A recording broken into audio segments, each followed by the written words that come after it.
Welcome. I'm glad to see such a great audience. If there are seats upstairs, if you want to come up the stairs on either side on the pods, there are seats in the pods, and there are a few chairs upstairs as well. So I'm Gail Sasnett. I'm the Associate Director of the Bob Graham Center, and we are super happy to see such a great audience tonight for this wonderful program. It is such a privilege for us to have former Italian Prime Minister Mario Monti with us tonight. We want to thank the UF International Center, the Center for African Studies, the Center for European Studies, IFAS, and the Department of Animal Sciences for sponsoring this program along with us, the Bob Graham Center. At the end, we will have time for Q&A from the audience, and we ask that you come here to the microphone because we are streaming and recording this, and you will not be picked up unless you come to the microphone. I will ask you to please turn off your cell phones. And now here is Dr. David Richardson, Dean, the College of Liberal Arts and Sciences, to welcome you.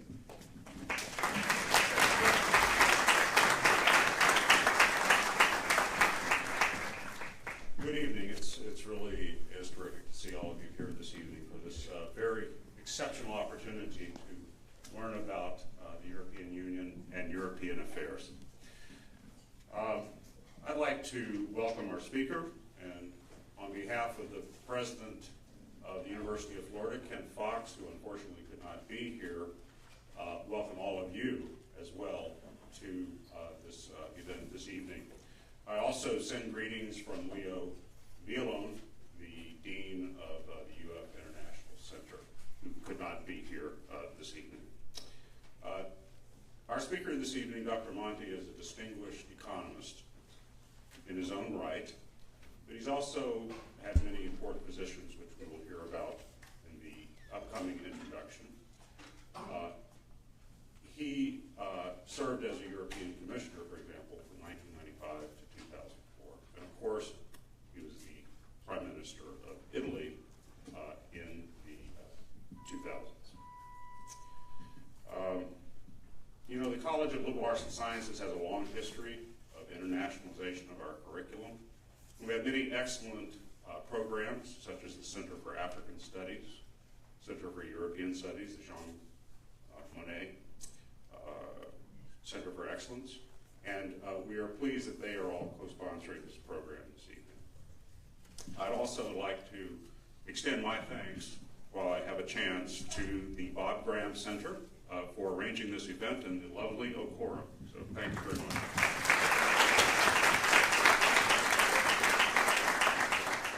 David Coleman is back there. I do. So the popularity of European issues to our students is evident. We have a very popular EU minor, and we also have an extremely popular European track in our international studies major. And I imagine many of you may in fact be in one of those two academic tracks in our college. This evening, Dr. Monti is going to discuss some pressing issues confronting the European Union, and I very much look forward to your remarks this evening. And I would also like to say that with Dr. Monti's visit, he has become a member of the Gator family. So, welcome to the Gator family. Now, many of us at the University of Florida sometimes like to signify our devotion to the university by wearing a small alligator on our lapel. And as a new member of the Gator family, I'm very pleased to present you with your very own alligator.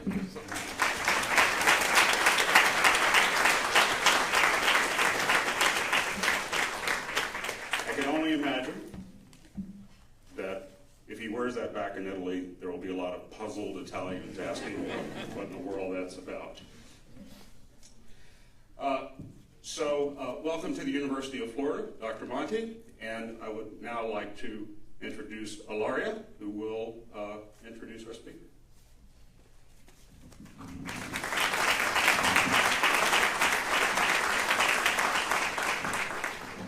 Thank you very much, Dean Richardson, and thank you so much to the Bob Graham Center and to Gail Sasnet for helping us put this together.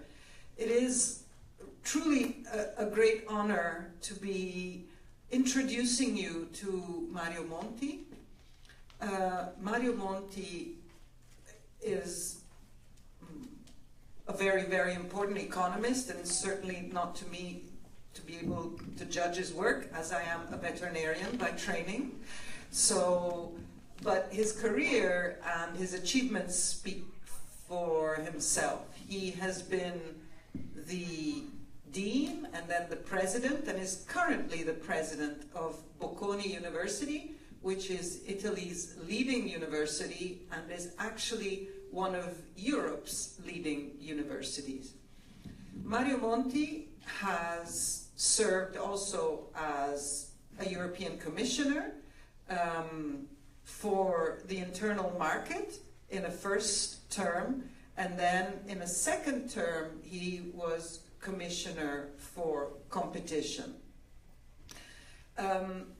He then returned to his work at Bocconi University until 2011. In 2011, Italy was in significant trouble due to the ends that did not meet and the accounts that were actually not adding up. And Mario Monti was called by the then President of the Italian Republic, Giorgio Napolitano, to form a technical government, and he was Prime Minister of this technical government and was also Minister of Finance for a certain period of time. Mario Monti is the person who not only adjusted the Italian accounts, but actually with his work and with his negotiating skills and with the soft power that he can manage, that he knows how to manage so well, was able to avoid a sort of collapse of the Eurozone, because Italy's economy could have dragged the whole European economy into a very difficult situation. So he took some very difficult decisions, but actually did the job. And I became acquainted with him because he asked me, actually when he was still in office, to run for election. And I was very, very honored to be offered this position, and I said, why not? They ask you to do something for your country. I'm a scientist. There's never enough science which is spoken about in the political environment, and so I said, okay, let's try. And so we worked together for several years, 3.5 years, and it was a real pleasure to me, for me, to be able to learn from him and learn and also be exposed to a very, very difficult and challenging environment. He is in Florida because he will be giving a lecture close to Miami on Friday, and he accepted my invitation to come here. And so it is with great thanks, President Monti, that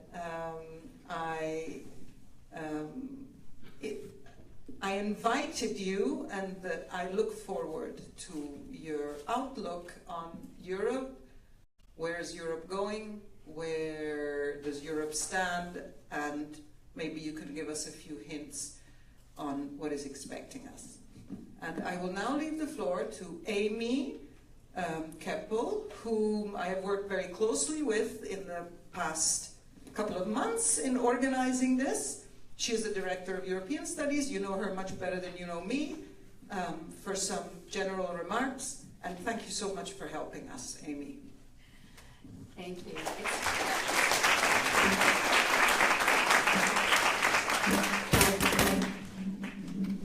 Thank you very much. It's my pleasure. I don't want to take too much time. I do want to pause to thank Dr. Ilaria Capua for giving us the opportunity to host former Prime Minister Mario Monti here, and also to point out that although she is in the STEM hard sciences, she's rather impressive in that arena, and I would encourage all of you to look further into the research that she and her team are doing, actually as regards to Zika, which is incredibly important for us here in Florida. So thank you, and even though political scientists don't always understand the work, we do appreciate it.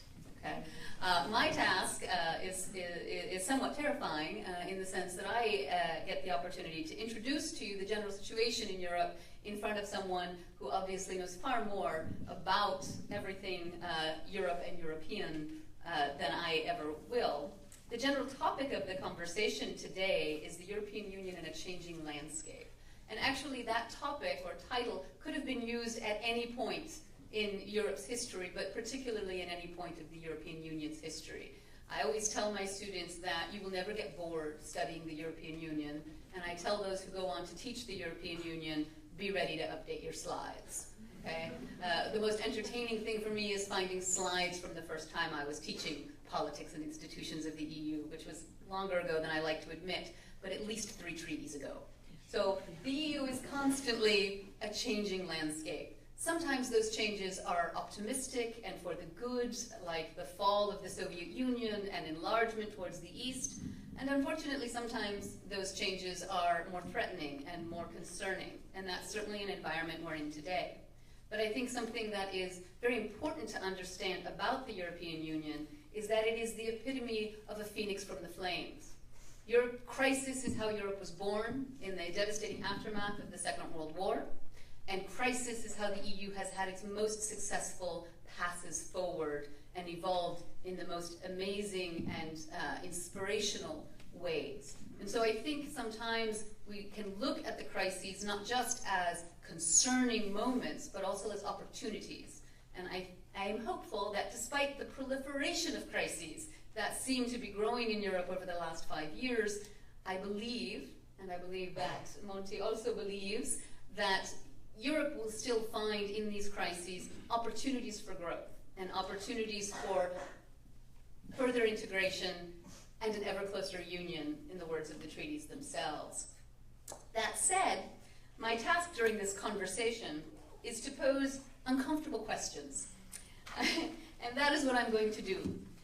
The way that we've devised the event tonight is that Ilaria and I will take turns asking questions, and I apologize, but you are stuck in the middle answering them. My questions tend to be a little bit more technical, aimed a little bit more at some of the finer points, perhaps, but they also open up some of the broader questions and some of the more fundamental questions that Ilaria will follow up with. I would encourage you also to ignore any aspect of a question that I ask that doesn't seem suited. Many of these are honestly just my chance to ask you questions. And as a scholar of EU studies, one has to take advantage. So let me start beginning with your economic expertise. There's been a lot of debate surrounding the euro crisis, and I certainly remember during the lead up to the euro and the introduction of the euro that there was a discussion about whether or not you could have monetary unity without fiscal unity, whether that was a good idea. And I remember that there was a lot of debate on the subject. There were Nobel Prize-winning economists on either side of the aisle. At the end of the day, it was clear that monetary union without fiscal union was easier. It was the easier path forward, and ultimately it was the path taken. Do you think, in hindsight, that was a bad choice? And do you think now, in the post-intense euro crisis period, that the European Union has taken the opportunity of the euro crisis to do enough to resolve that problem? And here we can think about the six-pack, the two-pack, the fiscal compact, the European semester, and any other, numerous moves that Europe has moved forward in that direction. That's a softball. Now that, thanks to Dean Richardson, I feel a junior but member of the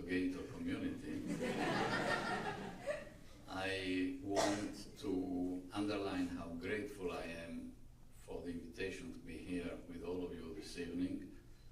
And I understand that the University of Florida has many claims to strong reputation, but that among those are two, to my eyes, very, very important claims, which are realities in this place. One is the closely knit interdisciplinary aspect that characterizes many of the activities of the University of Florida. And another one is the very important role of women and the cooperation among women in the university. So it is a special pleasure for me to recognize that if I'm here with you this evening, this is due to the interdisciplinary activism of three women personalities, bringing us all together here this evening. And I want therefore to express my gratitude to Gail Sasnet and to Annie Kreppel and Ilaria Capua. They bring together several disciplines, including some disciplines which the superficial observer, Ilaria, might consider somewhat eccentric to economics and politics, but something that is called One Health must embrace everything, including economics and policy. And my knowledge of your cursus through the several years indicates to me that this is indeed also your personal case, given your very remarkable ability of shifting your brilliant mind from the scientific area to the political one, and then of depriving Italy and Europe of yourself, simply to have a visible proof of how much we miss you. But there is a string of European visits here, maybe also because of your presence here. So, I am particularly challenged and intrigued by the difficult questions which will come mainly from my right.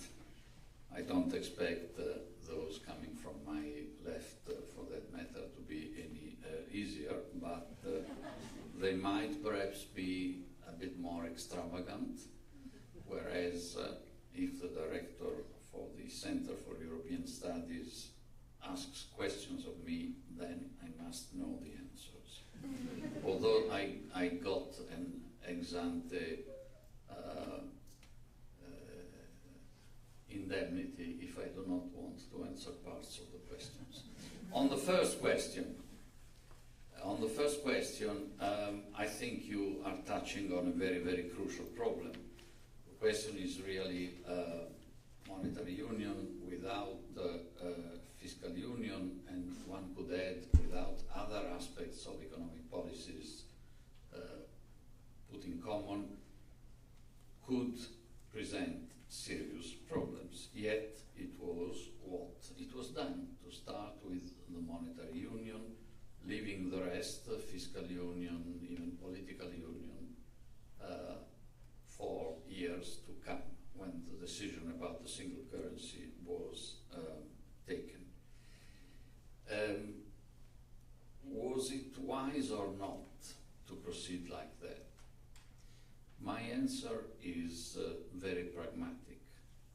If Europe had not proceeded like that, putting the monetary union challenge ahead of anything else, of everything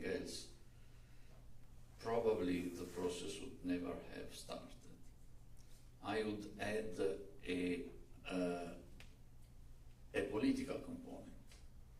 The decision to launch monetary union in Europe was taken, as many of you will know, and a few of you will remember because you are so young as an average, was taken in the aftermath of the German reunification. Now,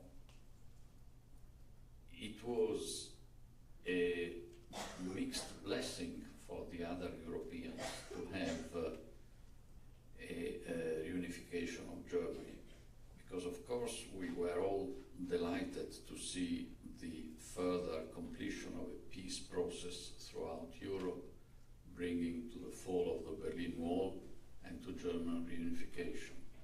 But at the same time, the weight of Germany in economic and political terms was risking to unbalance the construction.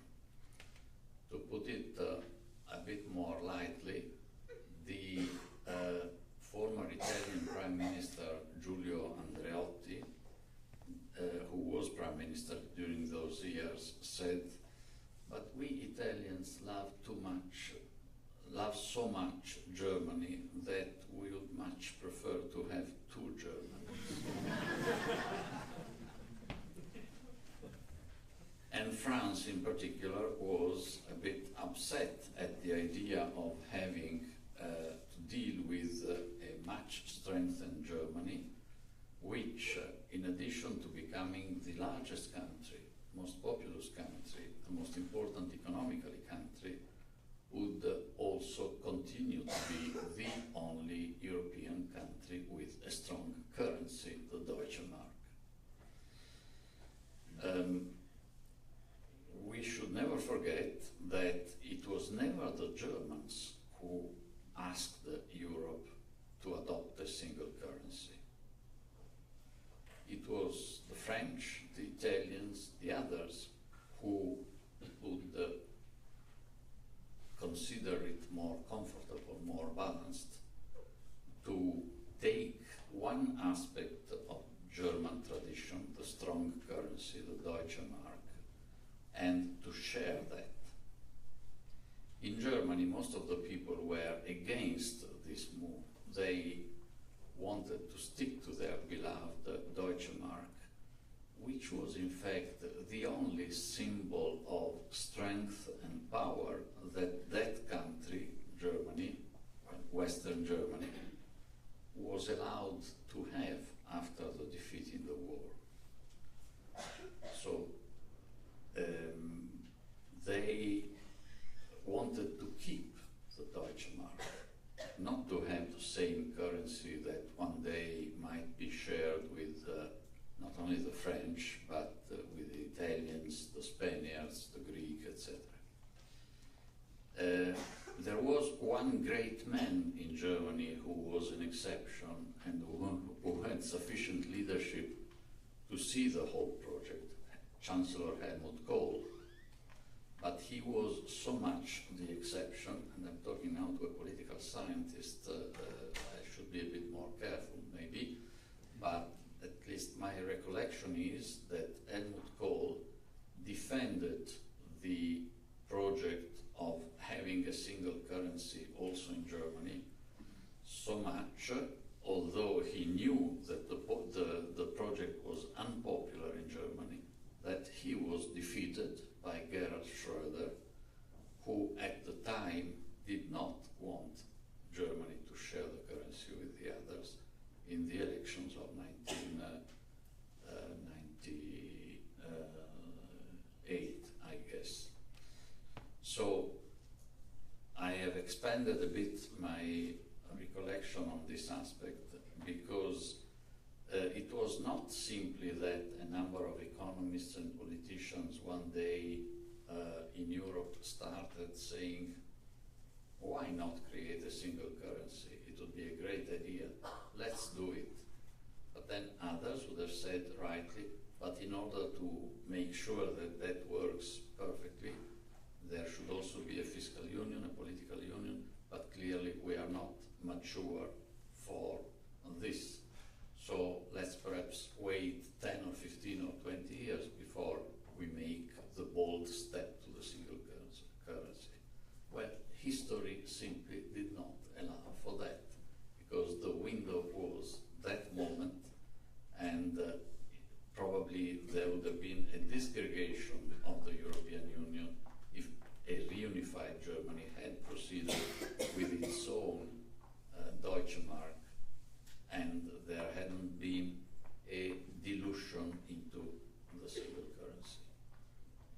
like so many, consider that another historic achievement of the EU, the enlargement to the east, or the reunification between Western and Eastern Germany, came a bit precipitously. But there again, and I was there, I took part in those decisions, the demand to participate into the European Union by Poland, Hungary, the Czech Republic, the Baltic republics, was so strong, to be fair, to participate in the European Union as well as in NATO, was so strong that it was difficult to say, yes, maybe in 20 years. And also, at that moment, there was the unraveling of the former Soviet Union. Mr. Putin was not clearly on the map, but with President Putin on the map, as it became clear shortly afterwards, and with his policies, I think I, as an Italian, for sure, I would feel much less secure today if countries to my east, from Slovenia up to Estonia, were not solidly members of the EU today, but were in a grey state of being one day candidate to accessions. This is just another example of how we,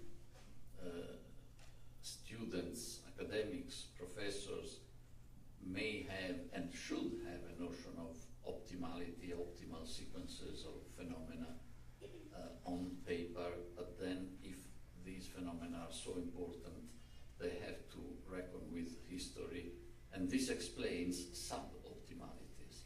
Now, have we been able... I have to Yes. I have to interrupt you, because you're going a little bit beyond the scope of the question, especially because you're burning my job. And I don't like anybody to burn my job.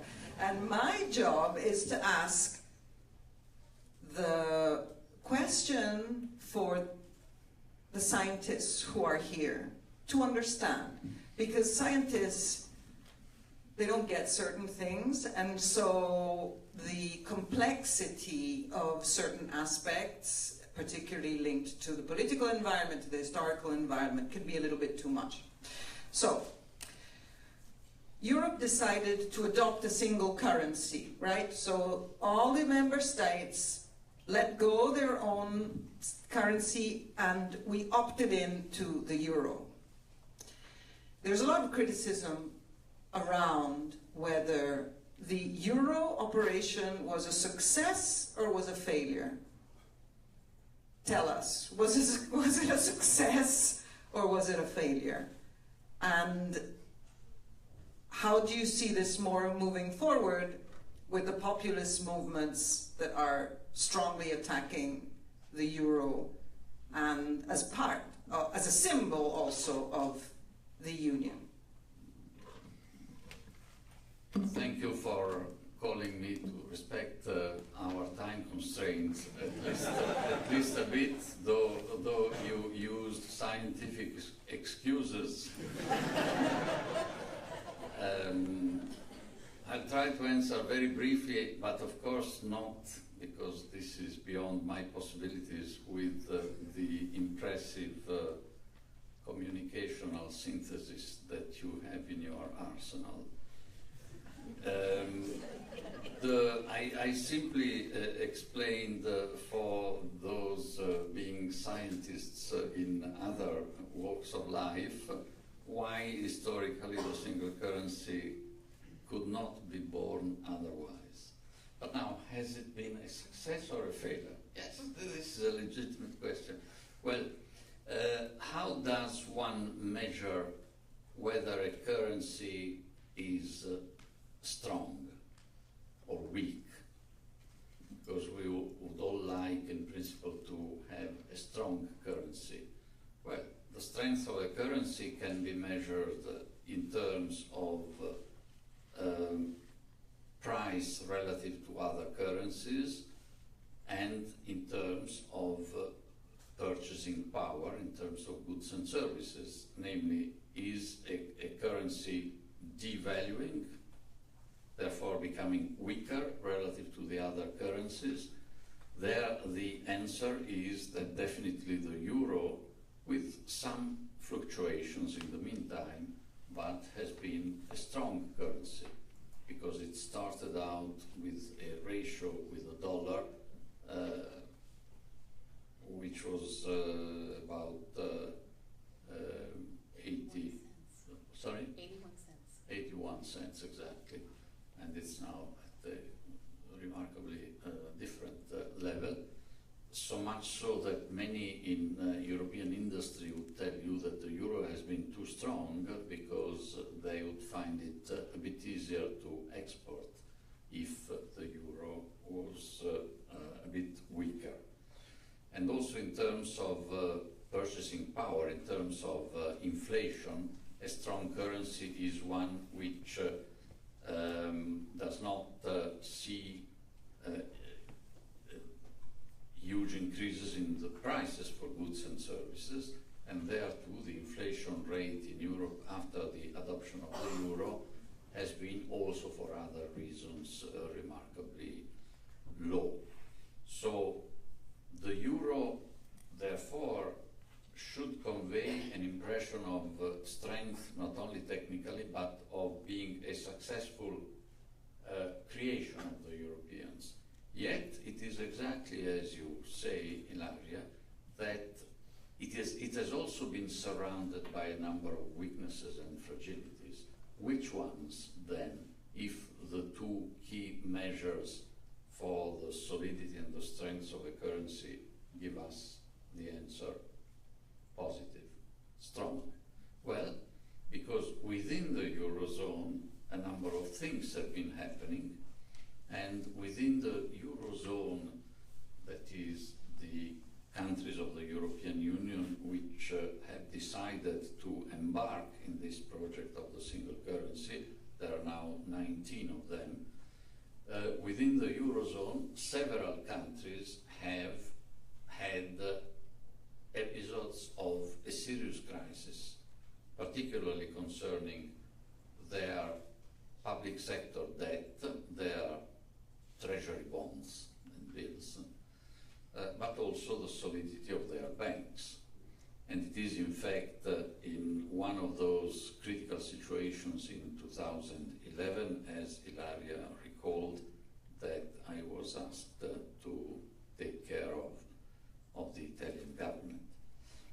But it is very interesting to note, I believe, that even while these phenomena happened internally in the Eurozone, that might have brought to the default of some countries, nevertheless the euro as a currency continued to be strong. Now, here we join the two questions. One was, has Europe been able to draw enough lessons from the Eurozone crisis and from the fact that the single currency has come well before the fiscal union? And as Ilaria says, what you can tell us about the future? Well, my answer is that the huge crisis, not of the euro as a currency, but of many Eurozone countries in their financial systems occurring after 2008, found the Eurozone largely unprepared from the point of view of the weapons of economic policy and of monetary policy through which the situation could have been handled. We can say, I think, answering in particular your question, Amy, that since then, in a sometimes disorderly way, the weaponry has been stepped up. And there have been improvements in the coordination of the discipline on fiscal policy by the various member states. There have been improvements in the conduct of monetary policy, and so should a crisis of that sort occur in the near future, the problem is, of course, that when you have a crisis, it is seldom like the previous one in all aspects of life, but the degree of preparedness of the Eurozone, I'm confident, would be considerably better today. So thank you very much. So speaking of new crises, because one crisis is never enough for Europe, I think many people are aware of a little thing called Brexit. And in particular, the idea, and this came up in your conversation with students earlier, the idea that Brexit may set a precedent, the idea that Brexit will lead to Frexit and Nexit and Drexit, and there were any number of different catchy phrases that were bandied about, particularly in the immediate aftermath of the referendum. So I have a two-part question. One, to what extent does it set a precedent, particularly for strongly Eurosceptic publics that we find, for example, in Poland or Hungary or increasingly the Czech Republic? And a second follow-up question, which I think is a little trickier, to what extent would it be better for the European project in the long run to have a more cohesive, if smaller, set of states with shared goals?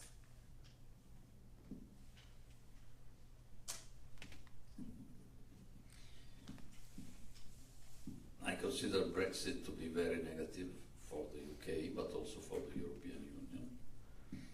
I believe it was an exercise in democracy, nothing to criticize there. Many British observers and politicians believe that should that test take place now, after 1 year of rather unsuccessful efforts in implementing the decision taken then, maybe the opinion of the electors would be different. I think that the contagion effect from Brexit has been limited by the rather disruptive effects of Brexit already in the short term on Britain. It will take years to see whether the economic and other effects of Brexit will be very serious or not, both for Britain and for the European Union. But what was visible since day one, after the result of the referendum, was really the total disruption of the political system, with all the party leaders, losers and winners, resigning for different reasons, a gigantic domino effect, with over the following months the total inability for the government to take a cohesive and persuasive stance in the negotiations vis-à-vis Europe. So much so that this gave to us, the other Europeans, the feeling that it would be better to avoid a Brexit of our own. In fact, 3 days after Brexit, the Brexit referendum, there were the elections in Spain, and it was expected that the populists over there would have a huge positive result in the elections. It was much more modest than expected. Many people say because already 48 hours after the Brexit vote, the anti-EU populists in Spain had become less persuasive because people were seeing what a mess it was for the UK. And as months went by, this became more evident for when other countries were either sound polls or went to their national elections. And in particular, we saw the very unexpected result of the election in France, where Emmanuel Macron, taking an explicitly pro-EU stance against his opponent Marine Le Pen, had a huge success. There has been, in my view, also another aspect that explains why there has been less contagion than was feared. The personal effect on David Cameron. I have been long arguing that the problem with the EU is not so much at the level of EU institutions, but it is much more residing in the national political processes, with more short-termism, more populism, and other features that we don't have time to describe, although they could be scientifically described. And so more and more the heads of the governments sitting in the European Council, the top political body of the EU, were, yes, participating in the decision-making for Europe, but in fact having in mind what would be the effect of the decision to be taken there on their electorates at home. And David Cameron did only do to the extreme what the others were modestly doing in participating to the EU. Because what he did in calling the referendum, I repeat, a totally legitimate democratic exercise. I'm delighted that in our constitution in Italy, however, referenda are allowed except for two areas: tax matters and ratification of international treaties. At any rate, David Cameron called that referendum obviously not in the general interest of Europe, not in the national interest of the UK, not even in the relatively noble general interest of the Conservative Party, but simply in his personal political interest of trying to safeguard his control over the Conservative Party. And it was highly educational. Of course, he resigned. It was highly educational for the other heads of governments to see that perhaps playing with the EU for domestic political purposes was more dangerous than they thought. And they have become since a bit more cautious in really abusing of Europe for domestic political purposes. So that for a number of reasons, the contagion effect, in my reading, has been rather small, and if anything, an antidote effect has been set in motion. But if we consider the countries from Central and Eastern Europe, I think it's totally different from Brexit, but when we see the attitudes in Poland, in Hungary, and in some of those other countries, we may well regret what I described a minute ago on us having been rather fast in taking them on board. Because it is true that it would be dangerous for everybody to have those countries halfway and as a possible mass for maneuver of an aggressive Russian leader. But it is also true that we might have expected anything but not those countries now to revolt against the values of the European Union that they so strongly wanted to embrace. So I think it is a different problem from Brexit. I don't have an answer there, but this may well point to the two speeds Europe, namely to the process of integration going on with two or more different degrees of ambition as to the unitary nature of the set of countries, and probably they are not prepared at this historical phase at least to participate. And in fact, when Chancellor Merkel a year ago started after some time to talk about a two-speed Europe, we in Italy immediately were fearing that she had in mind Southern Europe to be considered as not entirely fit to participate in the same speed of economic and monetary union as Germany.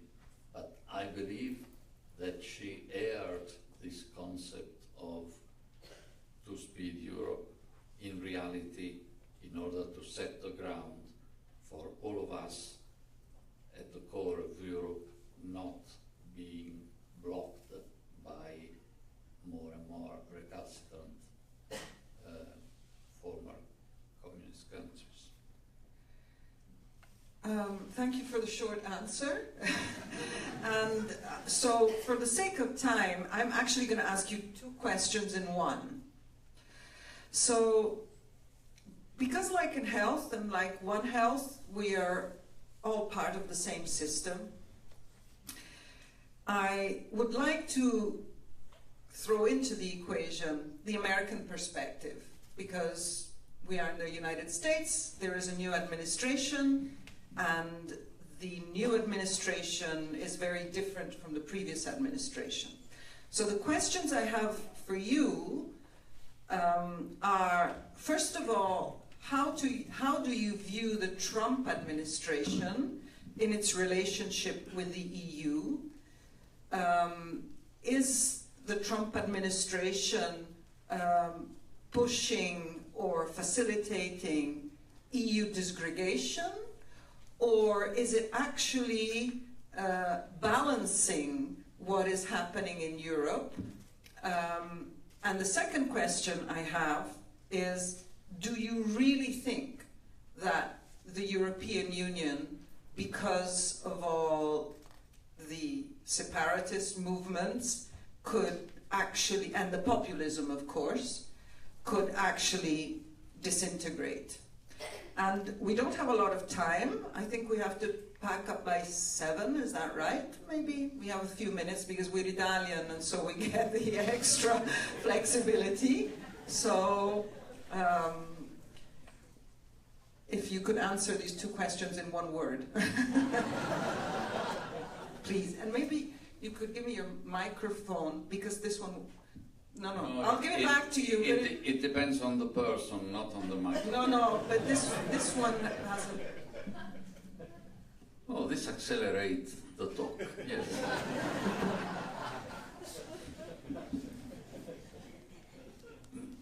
President Trump set out to disintegrate the European Union. If I'm blunt, this is due to the high degree of concision that I've been ordered to introduce in my answers. So far, he did not achieve the effect of disintegrating the European Union.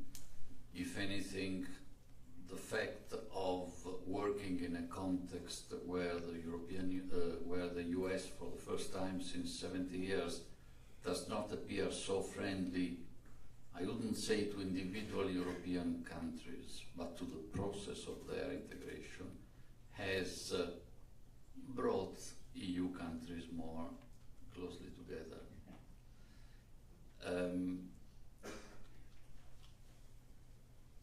Can really the EU disintegrate? It can, obviously.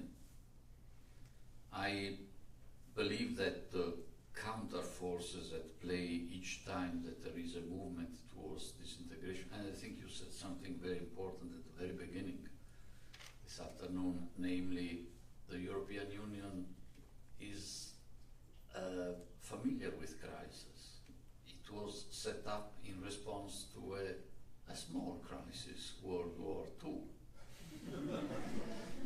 And it has always made progress under the pressure and the impact of crisis. So I believe that the process of disintegration, which, as you rightly say, Ilaria, tends to be there wherever there are resurgent nationalisms and populisms, is meeting some counter forces, I think, in the case of Europe. Because I've been so unduly quick in this answering, I will ask the audience a question, not excluding the two ladies surrounding me. And my question is, okay, it's worth indeed, especially in the context of a Center for European Studies, to look at and to look into the EU, what is happening there. May I ask the question, what is happening in 2016, 2017 to the Anglo-Saxon world?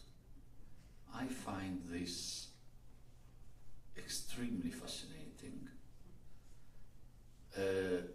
As I see it from continental Europe, something happened which cannot, I believe, be just reduced to two stochastic events, Brexit and Trump, but must go deeper.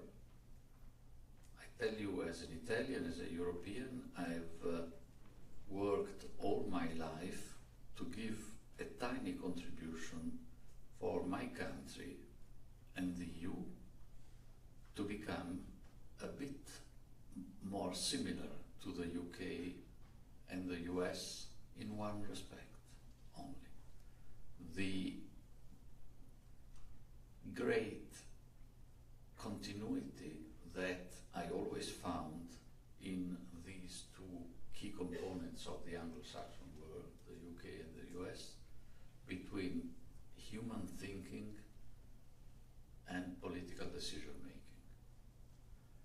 We never had, like you had and have in the US, like they had and have in the UK, a seamless continuum going from academia, the think tanks, the links between those and the public administration, the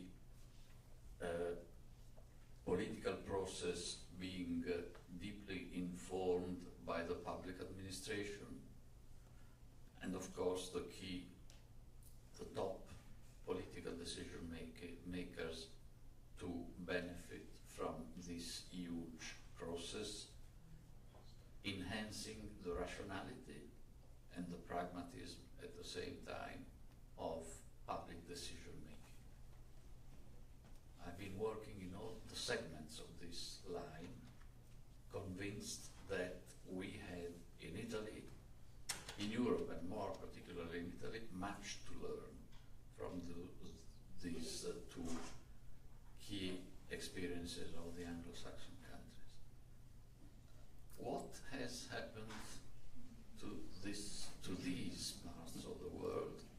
Because we have noticed a total disintegration of the various rings of this chain.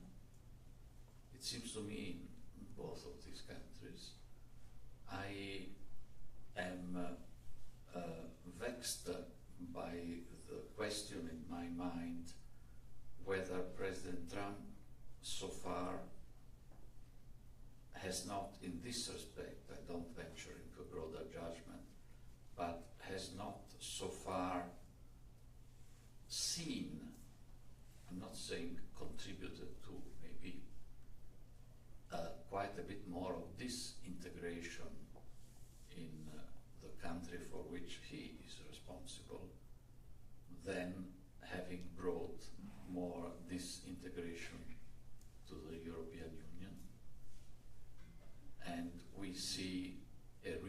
emergence of various suprematist, or at any rate identity ethnicities. We have seen the disgregation between the leaders of the corporate sector and the political leadership of the country. We have seen the mental disintegration when it comes to multilateral agreements such as the Paris Agreement against climate change of some states like California from the Federation. What is happening? Maybe it is the phenomenon of sub-national forces that is at work in different ways in the US, in the UK, in the European Union. But I must warn myself against the temptation of considering after these last 2 years that continental Europe has become an island of rationality and pragmatism. So this must not be the case. Certainly not the Italians. There's an election, so we'll see. But I think this is a fascinating question to which in 15 seconds Professor Cappo will provide the answer. I will, and I would then pass the floor to Amy. I mean, in listening to the things you've just said, it seems to me that if, as Europeans, we were looking at the UK, and I actually married somebody from the UK, so there must have been a reason for that. But a part of the UK. Yes, Scotland. No, that doesn't count. Yeah. And as Europeans, we look at the US. We look at the US for inspiration. We look at US as a functional system. And in listening to how very cleverly you condensed your thoughts about the Anglo-Saxon world, it seems to me that, like, where are our values? So the values that we have brought forward with civilization, with education, with being global citizens, if everybody wants to break apart, where are they? And the British and the Americans have been advocates for values, and in what you just said, it seems like Europe now has to take this space, because they seem to have lost at least the core values that we have all been fighting for. And I think that Amy might want to touch on this. I told you in 2 words, value, where are values? You might want to close the discussion? Sure. I think, although I'm a political scientist, I would encourage everyone to remember history, to remember that there are cycles, that America was not always globalist in nature, and in fact began very much in an isolationist bent. There are cycles in European integration, there are cycles in the rise and fall of populism, and I would try to end on a somewhat more optimistic note, which is, after not as many years as you, but many years of studying Europe, I have faith that Europe will not disintegrate. If nothing else, there's just too many buildings, really, that have been built. If you go visit Brussels with the Study Abroad program, let me encourage you.